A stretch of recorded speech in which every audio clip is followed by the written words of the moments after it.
A 2,000-year food system that could feed an entire family stare at the shelves of your local supermarket and try to see beyond the colorful packaging and the convenience marketing. What you see is not abundance. It is a technological mirage sustained by a nylon thread about to snap. In 2026, the food security of the masses has become a hostage to globalized logistics and bank credit. You have been conditioned by generations of industrial propaganda to believe that land is a scarce resource, that soil is inherently poor, and that without fertilizers derived from natural gas and sterile seeds from corporations, hunger would be your inevitable destiny. They created in you a psychological dependence on the network, so that you never question why you pay exorbitant prices for food that contains less than 10% of the mineral density it had a century ago. But buried beneath the sludge of millennia and beneath the deliberate forgetting of modern agronomy lies a secret of biological engineering that defies the very physics of scarcity. A method that allowed entire civilizations to thrive in environments that today would be considered unproductive or marginal. We are talking about the Chinampa, the infinite circuit floating garden, a 2,000-year-old system that not only produces food, it passively manufactures fertility. It transforms stagnant water and mud into an explosion of calories and nutrients unprecedented in human history. Today, we will unearth the technical manual of this ancestral sovereignty. We will learn how to build an ecosystem that can produce 3 times more food per square meter than any mechanized chemical monoculture, without spending a single cent of fossil energy, without depending on the power grid, and without the need for constant rain. Prepare yourself to learn how to feed an entire family in a space the modern system would consider useless.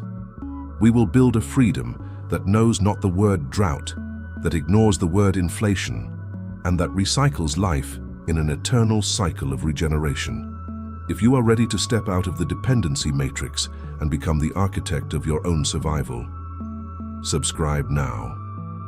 Join our technical resistance. The age of artificial scarcity ends today, and your productive silence begins now. The biophysics of living water and the thermodynamic reactor.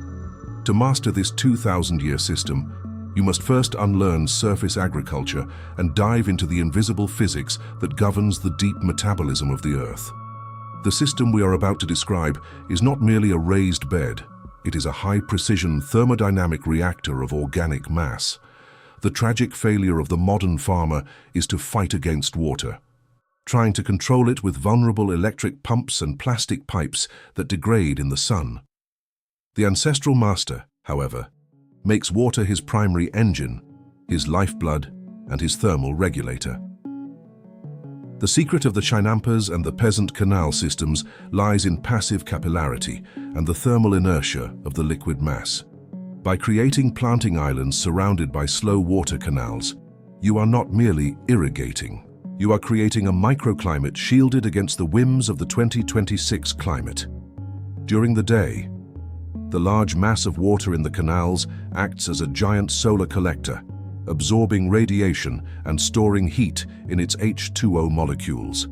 During the night, when the cold of the desert or the winter frosts threaten sensitive crops, the water releases that heat slowly and steadily, creating a dome of warm, humid air that prevents cellular death in the plants.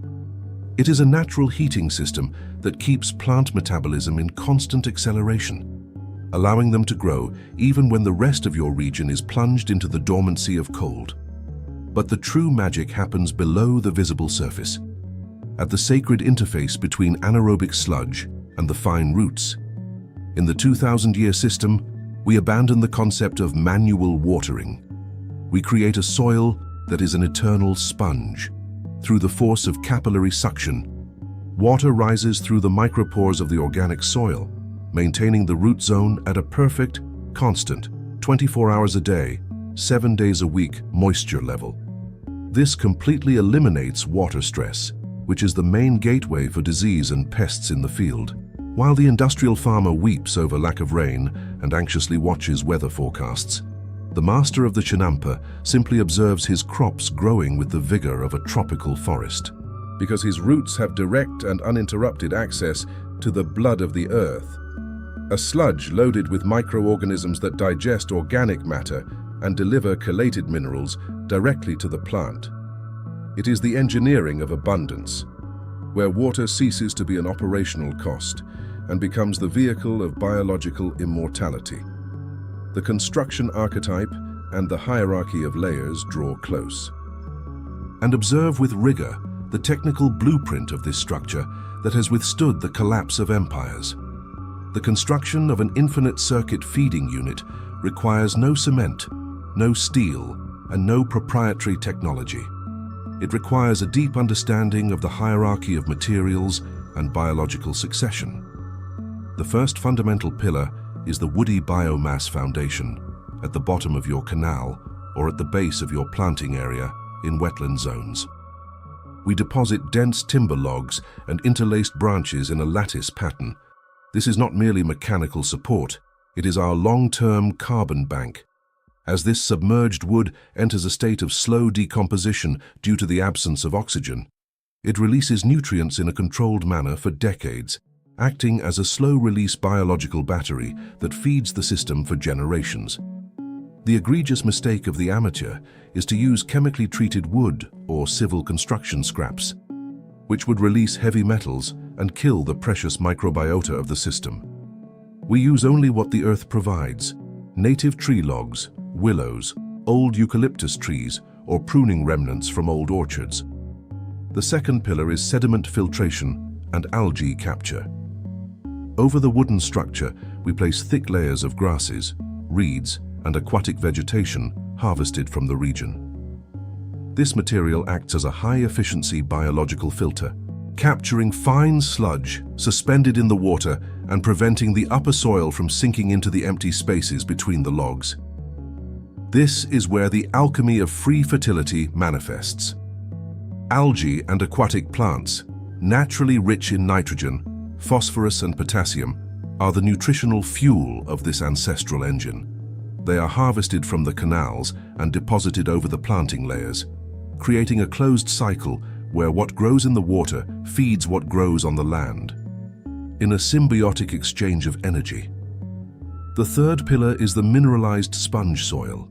The top layer, the cradle where seeds will find their home, is composed of sludge taken from the bottom of the canals, mixed with matured compost of leaves and hardwood ash.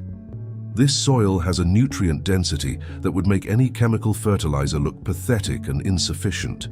It is an ocean of humic and fulvic acids, which protect the plant against soil pathogens and ensure that the harvested fruit has such high mineral density that a single tomato from this system has the nutritional value of 10 units bought in modern retail. Observe the rigor of the stratification. If the layers are poorly positioned, the system collapses into fetid putrefaction. If well executed, you have created a biological machine that produces food while you sleep, without ever needing a hoe to turn the earth. For microscopic life does the heavy work of aeration for you. The step-by-step of radical sovereignty. Prepare your forged iron tools, for the execution of this work requires the precision of a hydraulic engineer and the patience of a Benedictine monk. Step 1. Excavating the life trench. If you do not have a lake or a natural swamp on your property, you will have to create one with your own hands. Excavate a canal at least 1.5 meters deep and 2 meters wide. The earth removed is not waste. It is your most valuable building material. It will be the foundation of your raised island. The shape must be rectangular and long to maximize the edge interface between water and soil. In the ancestral system, we learned that the greater the edge, the greater the productivity, for edges are the points of greatest gaseous and mineral exchange. Step 2. Securing the banks with living biotechnology, so that your island of fertility does not erode and is not washed away by rain. We use the technique of live staking. We drive stakes of willow or of trees that have the capacity to root from cuttings directly into the banks. Over the following months, these stakes will transform into robust trees that hold the soil with an unbreakable network of roots, while their canopies can be pruned regularly to provide fresh biomass and controlled shade for the system. It is the very forest serving as your organic retaining wall. Step 3. Filling the recharge layers. Deposit the heavy wood at the bottom, compacting it with the weight of your own body. Cover with reeds and aquatic vegetation until the wood is no longer visible. Finally, finish with the mineralized sludge and compost. Now, pay attention to the secret of high-density planting, the hexagonal spacing pattern. In the 2000-year system, we abandon straight rows and the inefficient spacing of industrial agriculture. We plant in equilateral triangles, ensuring that the leaves of one plant touch the leaves of its neighbor as soon as they reach initial maturity. This creates a canopy or a green roof that prevents sunlight from reaching the soil directly. This not only maintains moisture, but completely eliminates invasive weeds through lack of light, protecting your time and effort. Step 4. The animal nitrogen cycle and ancestral aquaponics. If your project allows, introduce native fish into the canals.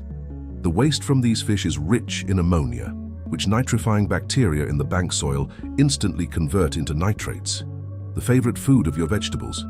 You now have an animal protein factory and a vegetable factory working in absolute and eternal symbiosis. It is the perfect closed circuit, where the input of external supplies is zero, and the output of health and sovereignty is infinite. Many attempt to replicate this system and fail miserably because they ignore the critical engineering errors. The first error is a lack of water oxygenation. If the canal water becomes too stagnant, it turns acidic and toxic to the roots. You must ensure that the water moves slightly or use submerged oxygenating plants. The second error is mechanical compaction of the upper soil. Never, under any circumstance, step on the chinampa bed. The structure must remain as loose and porous as a cloud so that capillarity functions without obstruction. The third error is the introduction of pesticides. A single drop of chemical poison destroys the microfauna of the canal and interrupts the 2,000-year cycle, killing your freedom for years. Sovereignty demands technical purity and moral rigor. The philosophy of resistance and flow management. Many ask why such an efficient system was forgotten by official history. The answer is simple and brutal. The chinampa is impossible to tax and impossible to centralize.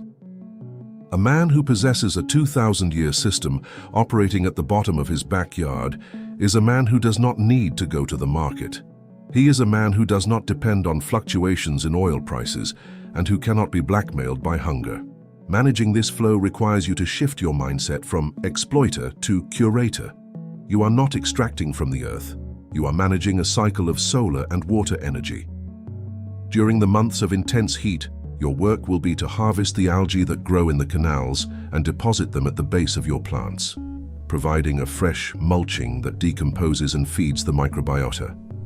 During the rainy months, your work will be to observe drainage and ensure that the water level does not cover the roots, for the chinampa likes wet feet, but not drowned ones. This system requires constant observation of nature's signals.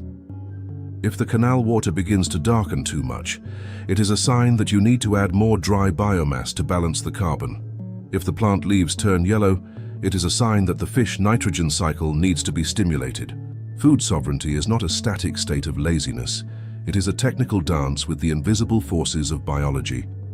It is understanding that every insect that flies over the canal has a function, that every frog that sings on the banks is an indicator of water purity, and that every earthworm that crosses the sludge is an engineer working for you.